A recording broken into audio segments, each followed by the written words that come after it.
Danish flyver.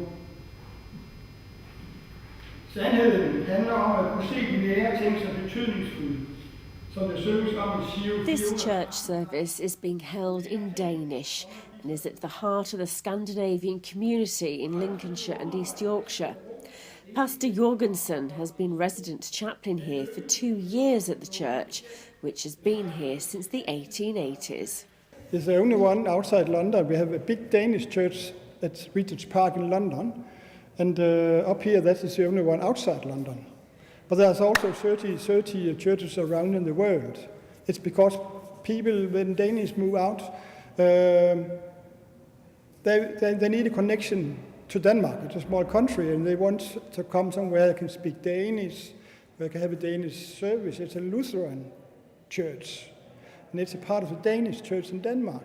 We have this church for proud people. The church, which is at the heart of the community, serves all Scandinavians who follow the Lutheran religion. But it's not just about religion. It also holds many social events, including a popular Christmas market, or Yule as it's known. We have about 1,100 people coming in 2 days. So it's full. It's totally blocked everywhere. Also the church room is used for cafeteria and all this. So we just take all the chairs out and we shut down the altar and all this.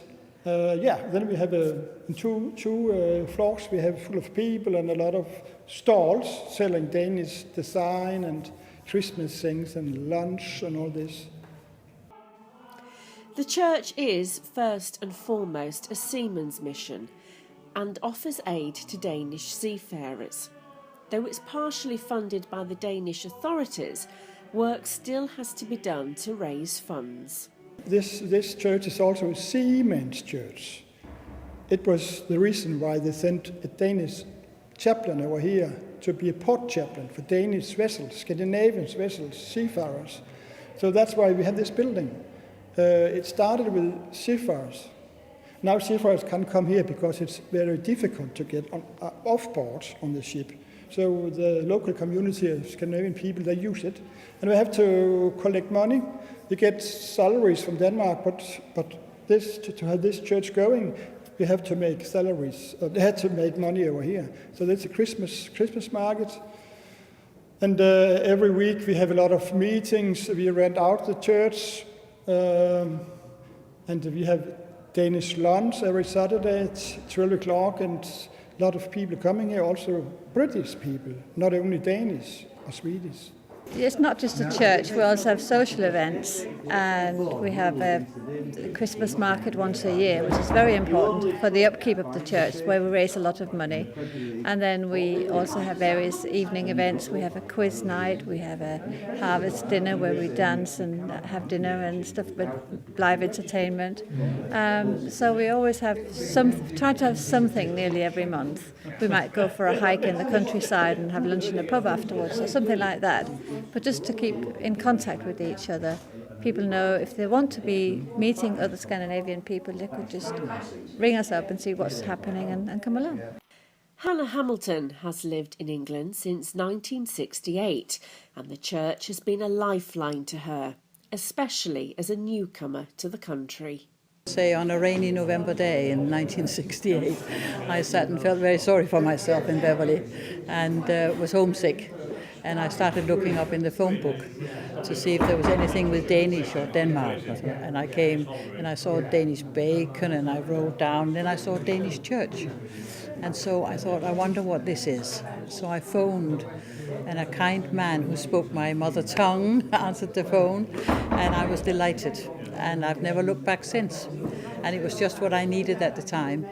A place to be where I could speak my own language, where I could come in and meet other Danes and sort of be part of a larger family.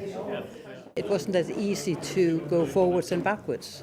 You know, flying was very expensive, sailing was cumbersome up from Newcastle, and so it was not something you did. You saved up and did it once a year, if that. So it felt very different over here. despite the Vikings having been here earlier, it felt very different. The cuts of meat is different, the measurements were different, the money, we had pence and shillings then, and it was different. Everything was different.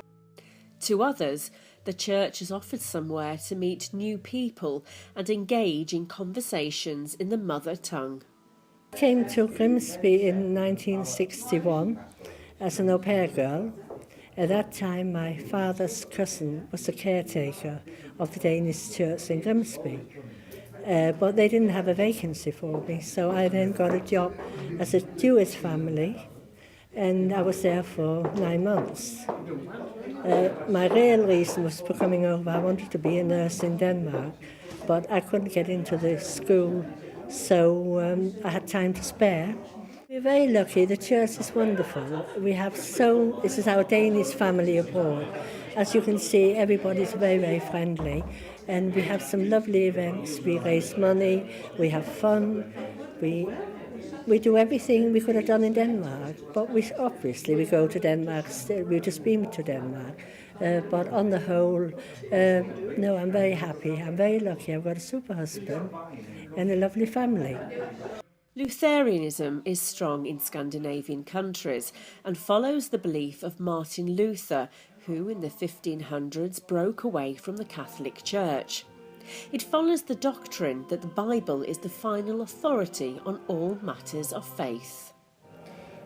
It started in 15th century, with the Martin Luther in Germany. And he didn't think that the way the Catholic Church preached and was spending the money and had the connection with people was good. So he decided to make a new church outside the Catholic Church. And it became the Lutheran Church in Germany, Scandinavian countries, some in America, but most here in Scandinavia and half part of Germany. They're not so many, but we are some. Life in England is appealing to those who came here, and for many, Lincolnshire and East Yorkshire is home from home, being very similar to the landscape of Denmark. It's very similar. It's the landscape, the contour, the walls are very similar to where I come from in Denmark. And I think the wide horizon is what kept me here. My husband died in 2000, and I did wonder whether I should go back. So I went to Denmark to try, and I lived there for a month. It was too small. I like the wide horizons here. I like the kindness of the Yorkshire people. They're extraordinarily kind and welcoming. My children are here, so my grandchildren are here, so it's the future. And I don't think I could go back now. I do go back for a holiday, but my life is here. Yes, my life. And in true style, festivals remain at the heart of the Anglo-Scandinavian family.